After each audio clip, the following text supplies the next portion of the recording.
Okay. I'm in the danger zone. I'm in the living room, and Paul just jumped into the shower, and Poppy's in the playroom. I might jump up and leave into another room.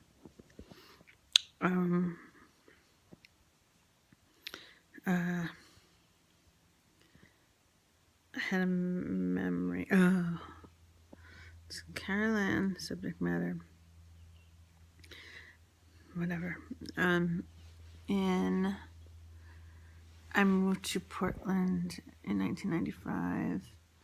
Lived there for summer. Went to Olympia for Evergreen. Dropped out, and then moved back down to Portland and rented an apartment that was right next door to Dave and Denise, who we already knew. It was just like amazing. Wow, I got an apartment right next to them. And I spent a lot of time with them, which was a little unhealthy. Anyway, it was my birthday. I was in bed. There was a knock at my door. I got up to answer it, and it was a man, a delivery man of some sort, UPS or FedEx, whatever, with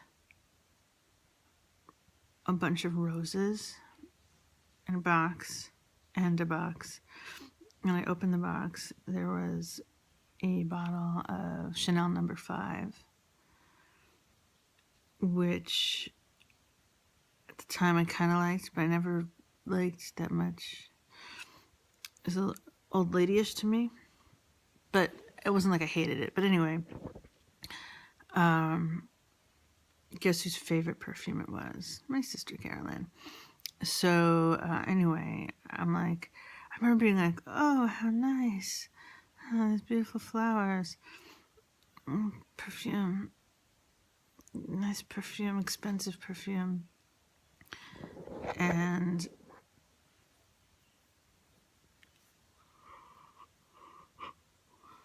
having a weird feeling that I could not define. So the next time I saw Denise, which would have been that day, like probably after she got off work, I showed her, and she was like, ew, like that is so fucked up. And I was like, why? And she was like, it's like you're her lover, her girlfriend, and she's sending you, this gift is romantic. And I remember just shuddering in horror.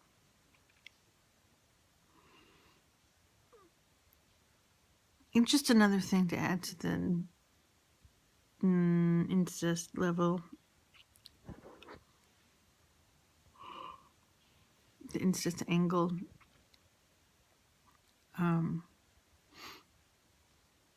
And a separate thought is, I was just reading like on the internet about narcissism, and that like one of their tactics when they're mad at you is the silent treatment. And I was like, am I a narcissist? I'm giving her the silent treatment.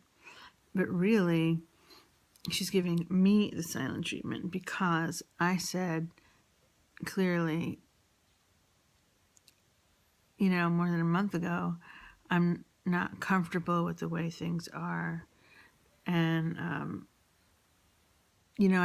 I wasn't like, don't call me. I don't know. I made a statement that with a normal person would have resulted in a conversation. If I told you I'm not comfortable with the way things are, I think that you would want to know why and how we could work it out. And, what's going on between us. So, she's not doing that. She did like say happy birthday or happy Mother's Day. She did say, can we resume contact? And she did say, can we resume contact? I miss Poppy. So it's not like full-blown silent treatment. I know she's, made inquiries to Paul, but she's big time blowing me off. I don't think she's a person who cares about me. I just had that like revelation today. Like I've been thinking that I've been hurting her, like even in her like emotionally limited, repressed, blocked off, narcissistic way, that what I'm doing is painful to her. And I'm still confused about Poppy, because Poppy's sweet and innocent. Like, does she said I miss Poppy, but it was kind of like this weird, like, I don't know. Was it kind of thrown in there? Like, was that just to make me feel bad? I don't know. I think she does like Poppy. But yeah, she likes Poppy because Poppy poses no challenge. Anyway, put Poppy aside. I don't know what's up with that. But I would say she does not care about me. And yeah, that just popped in my mind earlier today.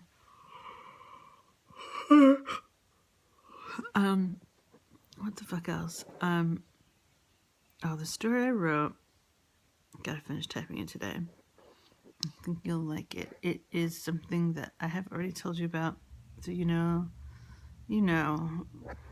recognize, you'll know the story, but hopefully I've stored it up to make it a story that you'd want to read and enjoy. And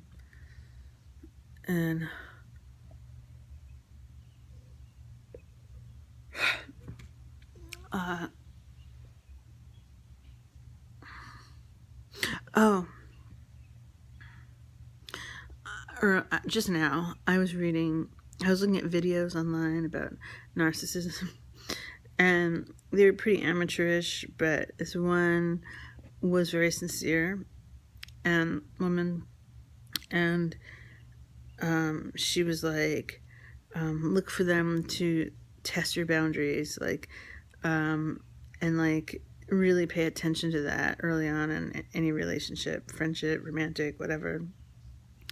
They'll just push at your boundaries. They will not accept your boundaries. And so she was going on about that, and I was like, wow. She kept trying to shove Beast into Poppy's birthday. Went over and over. I kept saying no. And finally I was like, we are not doing this plan. And we did a little motel thing. And she did join us, and it was pleasant. But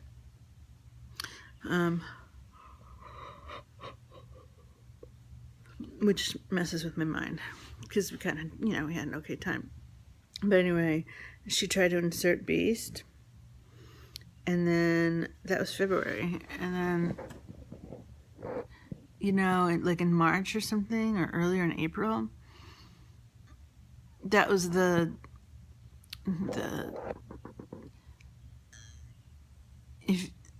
if you didn't want to sleep over, what is your reason? What's Paul's reason? And I was like, I am not comfortable.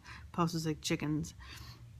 And then like 3 days later, she was like, so how about you guys sleep over this weekend, and then we can go to the Museum of Natural History, blah blah blah, like oblivious. So there's just that little recent example is blatant. Like, she's tone deaf. She's not hearing it. Like, it's not going in, or it's going in and it makes her mad and she's going to push through, or she hears it but she doesn't care, and she feels like she has power over me, which at times in my life she did have power over me, and it's been really up and down, because at a lot of times I fought back and just fought back or moved away. So I haven't been like her passive slave all these years, but she has had the ability and the power to get to me many, many, many times, enough that I feel abused.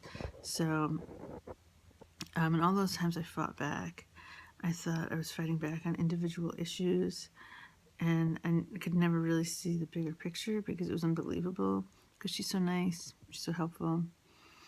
All the times that we do have fun. So I could hear Paul getting out of the shower. It creeps me out to have him hear this. I don't know why. Although it takes him a while to dry off, and I go get dressed. So babe, I know this about Caroline. Only you understand. God, I wonder what the real dynamic of her and Beast are, because I've long suspected that Beast has a personality disorder, but I don't know. I can't even begin to speculate. I mean, we have spent time speculating on them, but right now I can't focus on her. I do wonder what she thinks of this, if she knows about this. And I guess that's it. I also have a song with harmonies. I've never done that before. It's in the old computer, but Paul has like this little zip thing that he can put in and then put in the new computer. I'm gonna ask him to do that so I can send it to you. It's totally on Alisonic. It's Pat Riot. It's a band. Pat Riot. If you want to be in the band, you have to think of a name like that evokes patriotism, but rebellion,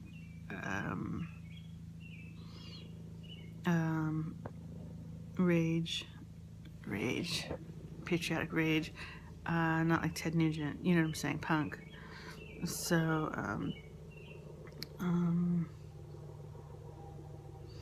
Paul keeps coming up with names that are really stupid. So, I mean, I have the genius name. We were driving and there was a car in front of us and we were at a light and it said Patriot. And I just had this moment where I went, Pat Riot.